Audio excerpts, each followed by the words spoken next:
Namaskar, good morning. You're watching the Morning News Hour and I'm Swati Joshi. BJP's candidate from Surat, Mukesh Dalal, was declared elected unopposed yesterday after Congress candidate Nilesh Kumbhani's nomination was rejected, while all other candidates withdrew from the fray. Now, Surat District Collector awarded Dalal the Member of Parliament certificate following the declaration.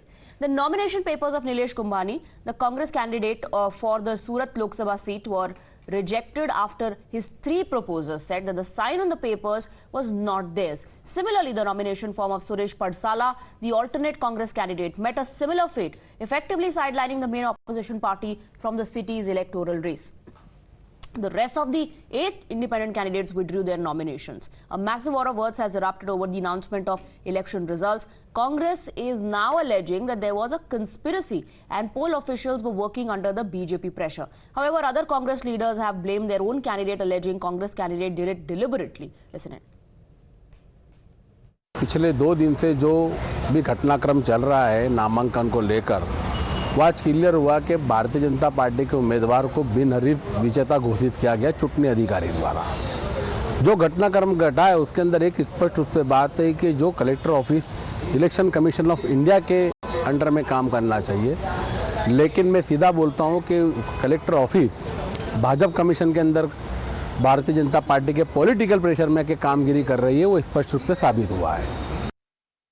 Surat લોકસભાના ઉમેદવાર શ્રી નિલેશભાઈ કુંભાણીનું જે form રદ થયું એ તો પહેલેથી જ લાગતું હતું કે નિલેશભાઈ લડવાના મૂડમાં નથી, એક પણ કાર્યાલય ચાલુ નથી કરી, કોઈને જવાબદારીઓ આપી નહીં હતી, ત્યાંથી જ ખબર પડી જતી હતી। અને બીજું કે ભારતીય જનતા પાર્ટી દ્વારા નિલેશભાઈ સાથે 5 કરોડમાં સોદો કર્યો હોય એવું દેખાઈ રહ્યું છે, કારણ કે 2 સીટ અને 5 કરોડ નિલેશભાઈ 100% સોદો કર્યો છે। અને આના કારણે જ એમના ટેકેદારો જે એમનો સગ્ગો ભાણિયો હતો, એના બનેવી હતા, એના ભાગીદાર હતા, એ તમામ લોકો ભાગી કેવી રીતે જાય અને એફિડેટ કઈ રીતે કરી આપે કે આ મારી સહી નથી। એટલે ક્યાંક ને ક્યાંક નિલેશભાઈનો પોતાનો કી પ્લાન હતો એ દેખાઈ ગયું છે।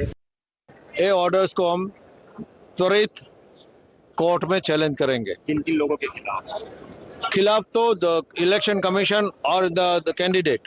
भारतीय जनता पार्टी इस सीट पे हारने की देख रही थी, तक हो रही थी। जो उसका जो दावा था कि हम 26 से 26 सीटें 5 लाख मत से ज्यादा जीतेंगे, वो शायद उसका ये दावा गलत होने जा रहा था। इसी वजह से उसने इलेक्शन टाल दिया है। So some are blaming the Bharatiya Janata Party, but the others are saying that this was done deliberately. Their own candidate was hand in glove with the BJP. That's their allegation. Let's take a look at this timeline of how things transpired, how the BJP won the Surat seat unopposed. On 18th of April, Congress candidate Nilesh Kumbhani files his nomination. On the 19th of April, BJP worker Dinesh Jodhani raises objection to nomination. Jodhani alleges signatures of Kumbhani's proposers were bogus. On the 20th of April, signatures of Kumbhani's supporters were found to be fake. 4 proposers deny that they had signed the nomination form. 21st of April, Congress plea to district election officer was rejected. The DEO rejected nomination of Congress candidate. On the 22nd of April, other candidates either disqualified or they withdrew.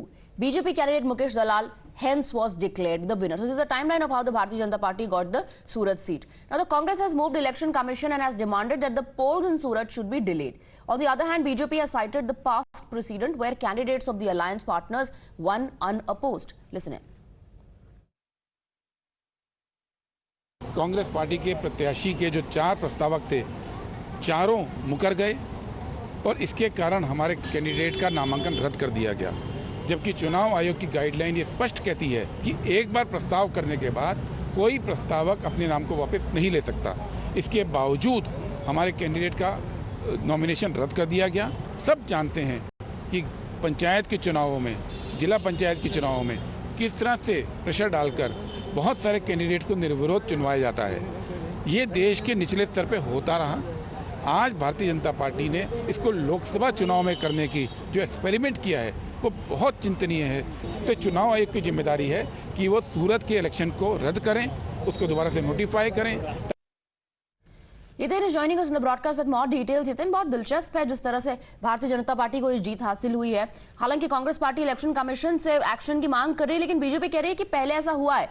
अगर आपका जो contender है, अगर आपका जो प्रतिद्वंदी है वो विड्रॉ कर ले रहा है, तो फिर एक ही कैंडिडेट बचा बीजेपी का, जिसे विजेता घोषित कर दिया गया।